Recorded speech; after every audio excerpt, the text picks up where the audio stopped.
Quien riendo la hace, llorando la paga. Era una tarde hermosa y serena de primavera, de esas en las que la luz del sol parece acariciar las calles con dedos de terciopelo. Julia salió de trabajar a las 5, y con cada paso que daba hacia la casa de su madre, el cansancio del día se mezclaba con el consuelo anticipado de imaginar los aromas que la recibirían. Ese guiso perfumado que solo una madre sabe preparar con la paciencia heredada de sus abuelas. «Hijita, lávate las manos y siéntate, que ya te traigo tu fruta picada», le dijo la madre apenas cruzó la puerta, con esa voz que aún en la adultez tenía el poder de regresarla a la infancia. «Gracias, mami», respondió Julia, dejando el portafolios en la sala antes de ponerse las pantuflas y refugiarse en el ritual hogareño de lavarse las manos. El olor que llenaba la estancia era casi una caricia. Podía adivinar el menú incluso antes de verlo. Se sentó en el lugar de siempre, donde ya le esperaban el mantel bordado y los cubiertos dispuestos, como si la mesa fuera un altar cotidiano. «¿Cómo van las cosas en tu trabajo? ¿Cómo estuvo tu día?», preguntó la madre, con la ternura de quien pregunta por amor, no por costumbre. Julia tomó un trozo de melón, saboreando su frescura, y comenzó a contarle sobre su jornada en la asociación civil donde acompañaba a mujeres que, como su madre en otro tiempo, habían aprendido a criar solas, con más coraje que certezas. Su madre había quedado viuda cuando Julia apenas comenzaba a balbucear las primeras palabras. Con una fuerza silenciosa, trabajó como recepcionista en el consultorio de un médico, oficio que, aunque modesto, le permitió adquirir una pequeña casita para ambas. No hubo lujos ni derroches, pero sí techo, comida caliente y un amor tan férreo que parecía desafiar las carencias. Julia era su orgullo y su esperanza, la única certeza en un mundo que muchas veces parecía desmoronarse. Vivían en una privada tranquila, acompañadas al menos en teoría por los 2 hermanos de su madre. Ellos, en la misma privada, tenían sus propias casas y sus propias familias, sus propias batallas cotidianas, y aunque jamás le cerraron las puertas, ella nunca quiso ser carga de nadie. Entre madre e hija, aprendieron a valerse por sí mismas, cultivando una independencia elegida. Las fiestas navideñas, las posadas y los cumpleaños se convertían en pequeños oasis. La privada se llenaba de risas, de primos, de aromas a canela y a buñuelos. Y por un instante, Julia sentía que pertenecía a algo más grande que su dúo con su madre. Pero al terminar la celebración, cuando las luces se apagaban y todos regresaban a sus vidas, ellas volvían juntas a su casita, un refugio sencillo pero suyo, para seguir enfrentando la vida, una frente a la otra. Los vecinos y familiares la tenían en alta estima. «Es una gran muchacha», decían con orgullo ajeno, como si la bondad de Julia les perteneciera un poco. Repetían que su madre se había sacado la lotería con una hija tan juiciosa, tan responsable, sin vicios ni tropiezos. Julia era, en los ojos de todos, la hija ejemplar, el sueño de cualquier madre. Mientras ella servía la sopa humeante a su adorada hija, escuchaba con atención las anécdotas que Julia traía consigo del trabajo, como si fueran pequeños retazos del mundo exterior que se colaban en la cocina.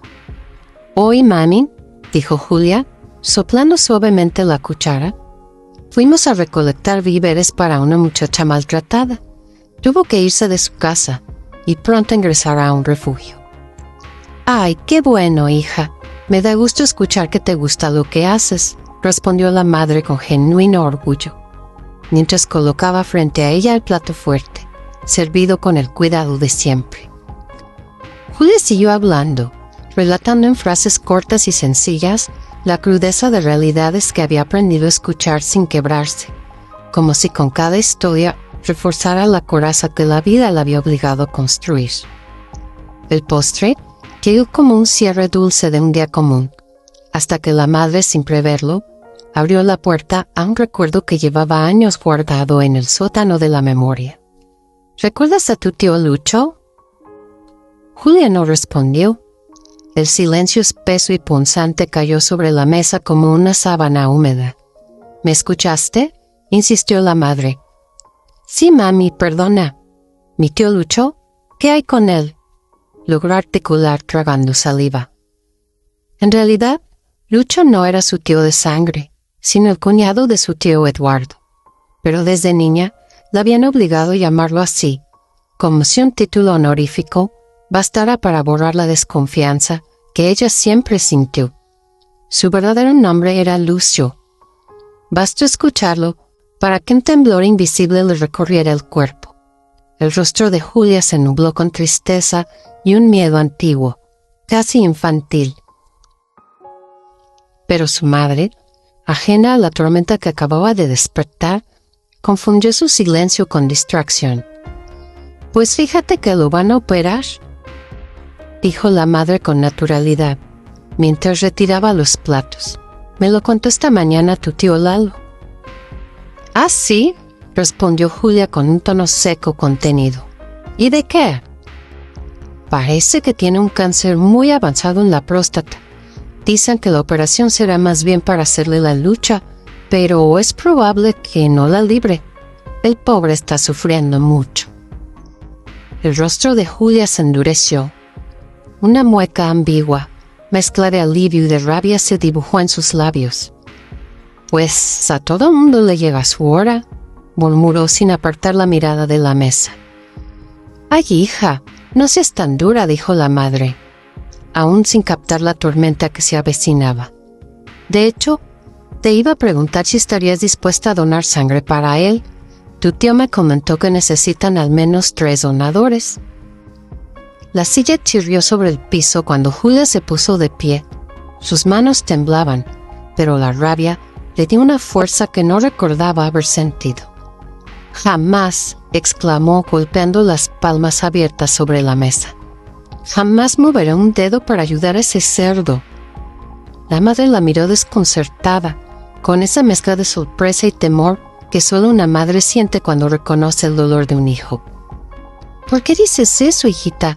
Tú no eres así. Siempre ayudas a los demás. Eres buena. ¿Qué te hizo tu tío Lucho como para que hables así de él?».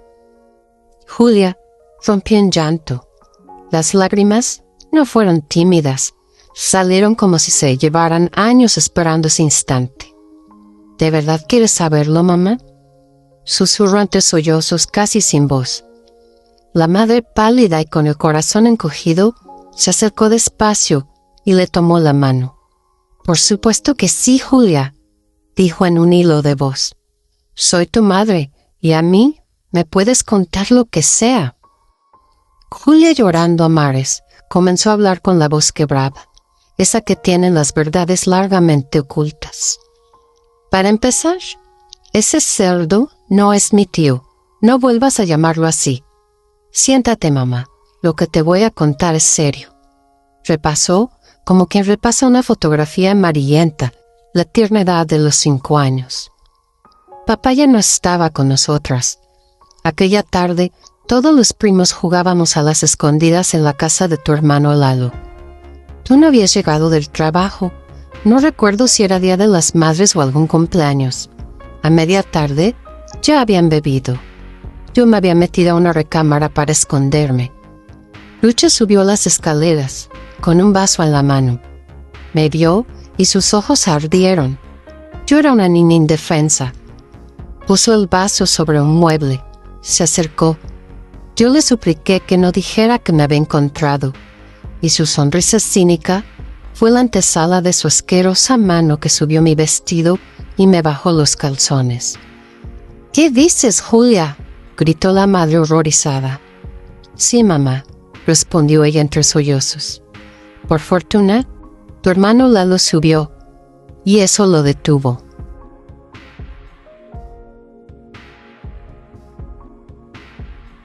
Pero después, como quien marca su territorio, él aprovechó cada ocasión para amenazarme, que si hablaba, te mataría. Julia lanzó a los brazos de su madre. Y yo no soportaría estar sin ti, mamita. Y en el abrazo se descubrieron dos mujeres que, a pesar de los años y la fortaleza, seguían siendo frágiles ante la mezquindad de los cercanos. La madre, con la culpa y el arrepentimiento mezclados en la voz, dijo: «Perdóname, si no estuve todo el tiempo a tu lado. Tenía que trabajar». Julia la miró con ternura y le sostuvo la cara. «No, mamita, no tienes culpa. Él, con su vileza y su alcoholismo, creyó tener derecho de abusar, pero no necesitamos venganzas públicas ni malos deseos para él. Confío en que ya empezó a pagar con su enfermedad. Recuerda, mami, que quien riendo la hace, llorando la paga». Madre e hija se prometieron entonces, sin grandes juramentos, protegerse y contar la verdad cuando la voz fuera necesaria.